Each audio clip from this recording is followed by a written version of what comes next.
شهر رمضان الذي أنزل فيه القرآن هدى للناس وبينات من الهدى والفرقان الحمد للہ والصلاة والسلام علی رسول اللہ، اما بعد۔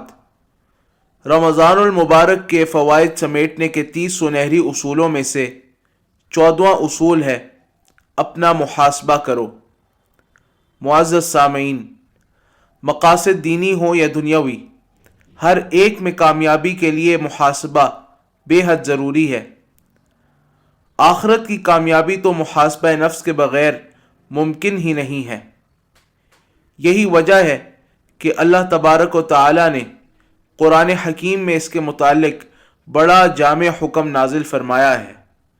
فرمان الہی ہے، یا ایہا الذین آمنوا اتقوا اللہ وَلْتَنْظُرْ نَفْسٌ مَا قَدَّمَتْ لِغَدٍ وَاتَّقُوا اللَّهَ إِنَّ اللَّهَ خَبِيرٌ بِمَا تَعْمَلُونَ۔ اے ایمان والو، اللہ سے ڈرو اور ہر جان دیکھے کہ اس نے کل کے لیے آگے کیا بھیجا ہے، اور اللہ سے ڈرو، بے شک اللہ تمہارے اعمال سے خوب خبردار ہے۔ سورۃ الحشر آیت نمبر 18۔ اس آیت مبارکہ میں اللہ تعالیٰ نے فرمایا ہے کہ ہر نفس کو یہ دیکھنا چاہیے کہ اس نے اپنے کل یعنی آخرت کے لیے کیا آگے بھیجا ہے۔ اسے جائزہ لینا اور محاسبہ کرنا ہی کہتے ہیں۔ محاسبہ نفس کے بغیر انسان اپنے نفس میں کوئی بڑی اور دائمی تبدیلی نہیں لا سکتا۔ جب انسان محاسبہ کرتا ہے تو اس پر اپنی کوتاہیاں عیاں ہوتی ہیں، ورنہ انسان غافل ہی رہتا ہے۔ جب غلطیاں عیاں ہوتی ہیں تو پھر ہی انسان اپنی کوتاہیوں کا اعتراف بھی کرتا ہے، اور توبہ کی توفیق اسی شخص کو ملتی ہے جو غلطی کا اعتراف کرتا ہے۔ جب انسان توبہ کرتا ہے اور اللہ تعالیٰ کی طرف پلٹتا ہے تو انسان میں پھر حقیقی تبدیلی آتی ہے۔ معلوم ہوا کہ تبدیلی کے پورے عمل کی بنیاد ہی محاسبہ نفس کے اصول پر قائم ہے۔ سلف صالحین اپنے نفس کا بہت زیادہ محاسبہ کیا کرتے تھے۔ ابراہیم التیمی فرماتے ہیں کہ ما عرضت قولی علی عملی الا خشیت ان اکون مکذبا۔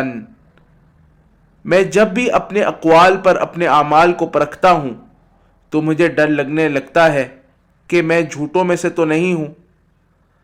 حسن بصری رحمہ اللہ سے سورۃ القیامہ کی آیت مبارکہ وَلَا أُقْسِمُ بِالنَّفْسِ اللَّوَّامَةِ کی روشنی میں مومن کا یہ وصف بیان ہوا ہے کہ إِنَّ الْمُؤْمِنَ لَا تَرَاهُ إِلَّا يَلُومُ نَفْسَهُ۔ مومن شخص کو آپ جب بھی دیکھیں گے وہ ہمیشہ اپنے آپ کو ملامت ہی کر رہا ہوگا۔ اسی طرح آپ رحمہ اللہ یہ بھی فرماتے تھے کہ إِنَّ الْعَبْدَ لَا يَزَالُ بِخَيْرٍ مَا كَانَ لَهُ وَاعِظٌ مِّن نَفْسِهِ وَكَانَتِ الْمُحَاسَبَةُ مِنْ ہِمَّتِهِ۔ جب تک بندے کو اس کا اپنا ضمیر واعظ کرتا رہتا ہے اور خود احتسابی کا عمل اس کے اہم امور میں شامل رہتا ہے، وہ خیر پر رہتا ہے۔ معزز سامعین، رمضان المبارک کے فوائد سمیٹنے کے لیے ضروری ہے کہ ہم اپنا محاسبہ شدید کر دیں۔ ہر عمل، ہر قول، بلکہ ہر سوچ پر اپنا محاسبہ شروع کر دیں۔ آپ دیکھیں گے کہ آپ کا رمضان بالکل بدل جائے گا اور رب العالمین سے آپ کا تعلق پہلے سے بہت زیادہ مضبوط ہو جائے گا۔